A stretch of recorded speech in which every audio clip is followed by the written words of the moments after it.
মহিলা চালাবে চালাক, সে যদি পর্দাভাবে চালায় সমস্যা নেই, চালাই খাক। মানাইয়ে নেওয়াটাই সমস্যা হচ্ছে।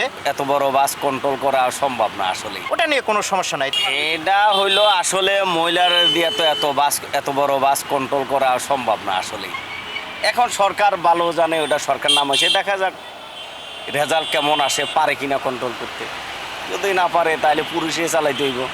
আমার মনে হয় না যে এটা যৌক্তিক, এত বড় গাড়ি একটা মহিলা কন্ট্রোল করতে পারবে, আমার মনে হয় না।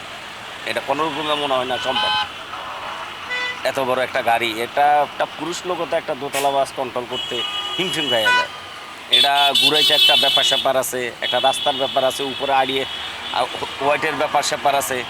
পুরুষ লোকও তো উপরে অনেক জায়গায় আপনার উপর ছাদে লাগাই দেয় গাছ গাছার লাগে। একটা মহিলা এটা আমার পক্ষে, আমার তাই মনে হয় না যে এটা কন্ট্রোল করতে পারে। এটা আমার মনে হয় যে যাত্রীরা ওইভাবে ওরকম সেফটি পাইব একটা দোতলা বাস মহিলা চালকের থেকে, আমার মনে হয় না। আমার মনে হয় যে এটা একটা রিস্ক,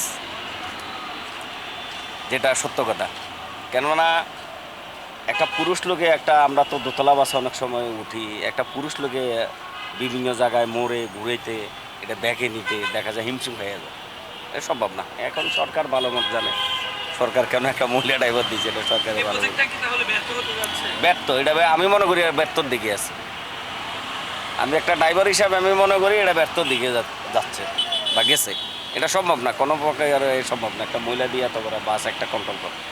এটা ওই যে আমি বললাম, এটা কোনোভাবে সম্ভব না একটা মহিলার দিয়ে এত বড় একটা গাড়ি কন্ট্রোল করানো, এটা কোনোভাবে সম্ভব না। অ্যাক্সিডেন্ট হবে না, না না, এটা কোনোভাবে সম্ভব না। মহিলা কইলে হবে নাকি? না না, এটা বেটার, ওয়েলকাম। নতুন উদ্যোগ নিছে, নারীদের জন্য বেটার একটা অপশন।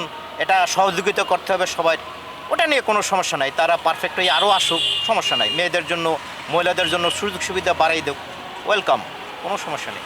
এখন মানাইয়ে নেওয়াটাই সমস্যা হচ্ছে। আমরা যদি সবাই সহিংসতা দেখাই, আমরা যদি সবাই ভদ্রভাবে চলাফেরা করি, তাহলে তাদের বেলায় কোনো সমস্যা নাই। তারা নিশ্চয়ই আরও অগ্রসর হইতে পারবে, এটা আমার ধারণা।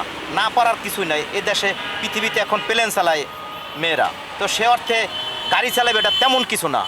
এখন আমাদের যেটা সমস্যা হয়েছে, আমরা অনেক ড্রাইভার আছে পড়াশোনা জানে না, মূর্খ, যার জন্য অনেক সমস্যা দেখা দেয়। হ্যাঁ, কিন্তু শৃঙ্খলাভাবে সবাই যদি চলি, তাহলে মেয়ে আর পুরুষ তাতে কিছু যায় আসে না, চালাইতে পারবে ইনশাল্লাহ। মহিলা চালাবে চালাক, সে যদি পর্দাভাবে চালায় সমস্যা নেই, চালাই খাক। সে কর্ম করবো, সে সমস্যা তো নেই, করে খাক। যাক দেয় চালাক, পুরুষরা চালাক, মহিলা চালাক চালাক, সে কাজ করে রাখবো।